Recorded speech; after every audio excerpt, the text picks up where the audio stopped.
If you'd like to learn how to make thumbnails that drive views and improve your chances of winning the click, then stick around because we're going to be taking a look at the 5 cardinal rules that you need to keep in mind that's going to help draw the eye and win you that click. And that's coming up right now.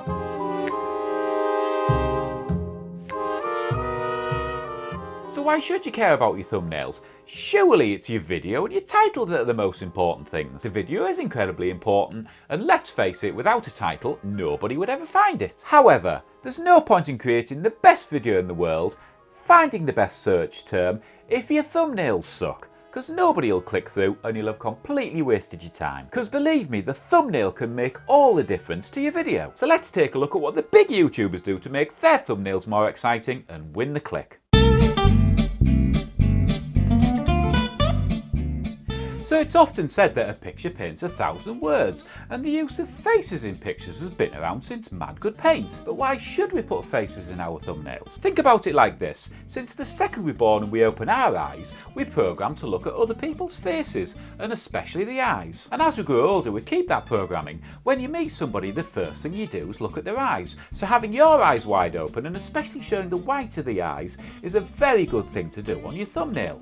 Now the second thing we need to think about is having your mouth open or making it look like you're about to say something. And let's also not forget, when people go on YouTube, it's probably because they want to hear what people have got to say, especially if they're looking for information or they're wanting to be entertained. So it's faces in the thumbnails, eyes wide open, show the whites of the eyes, make it look like you're about to say something, and hopefully you'll get the click. However, that's not the only thing you need to be doing, so let's have a look at the next tactic. Now, the presence of bright or contrasting colours in everything we see stimulates our brain and catches our attention. Think about a wasp or a bee that's evolved over thousands of years to be noticed by its bright colours. Or a peacock with its iridescent feathers and the eye pattern on its tail that never fails to catch our eye. Now, when we look at the palette of colours that we've got, there's one colour in particular that we should always try and incorporate into our thumbnails when appropriate, and that's the colour yellow. And that's because it excites the green and red cones in our eyes that stimulates our brain more than just one cone firing. Think about that wasp or bee that we're just talking about, with the yellow and black highly contrasting and instantly noticeable colours. But if it's not appropriate to use contrasting colours, perhaps we should think about using complementary colours, and that's colours that are found next to each other on the colour wheel. But definitely try and have some bright colours in there, i.e. green, red or yellow, and you will probably stand a higher chance of getting that click. Now, if you're getting any use out of this video, we'd like to hope you consider subscribing, hit the bell notification, and you'll be informed when we release any new YouTube help videos. Now, although a picture does paint 1,000 words, should we be using any text in our thumbnails? Let's take a look at that. Now, it's not always necessary to include text in your thumbnail, and believe me, there's some very big YouTubers out there that never put text in. However, the inclusion of some text in your thumbnails will often help to bridge the gap between the picture and the title and the viewer, and that's a good thing because it means they don't have to work as hard to make the connection. Take a look at this thumbnail and its title.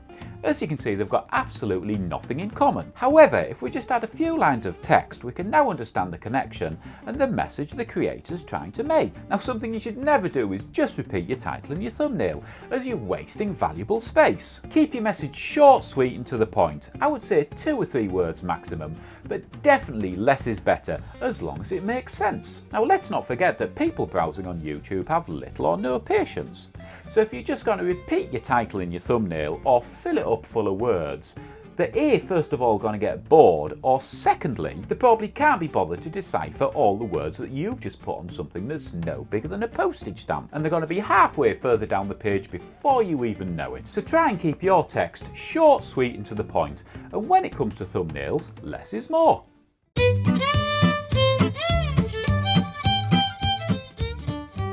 Now, as you all know, to be successful on YouTube, you need to be able to stand out from the crowd, and that's no different with your thumbnail. And I'm not talking metaphorically here.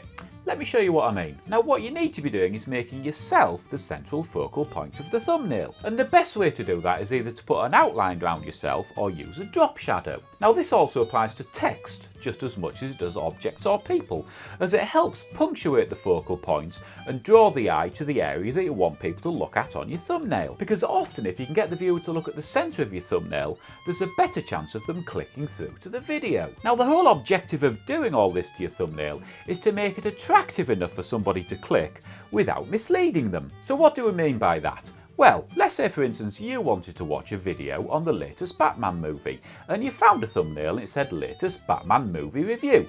So you click on it. But the video you get served by YouTube is about a bloke talking about his baseball bat collection. Now the chances are you're not going to be very happy and you're probably not going to watch a lot of his review. And that sends a signal to YouTube that you've got poor video retention and people are not liking the stuff that you're creating. Or it's not about what your thumbnail said it was going to be about. In either way, it'll probably kill your new video stone dead. So try and make sure that your thumbnail correctly portrays the content of your video. And if that's what you're interested in doing, I suggest you watch this video just up here on how to keep your retention rate high on your videos.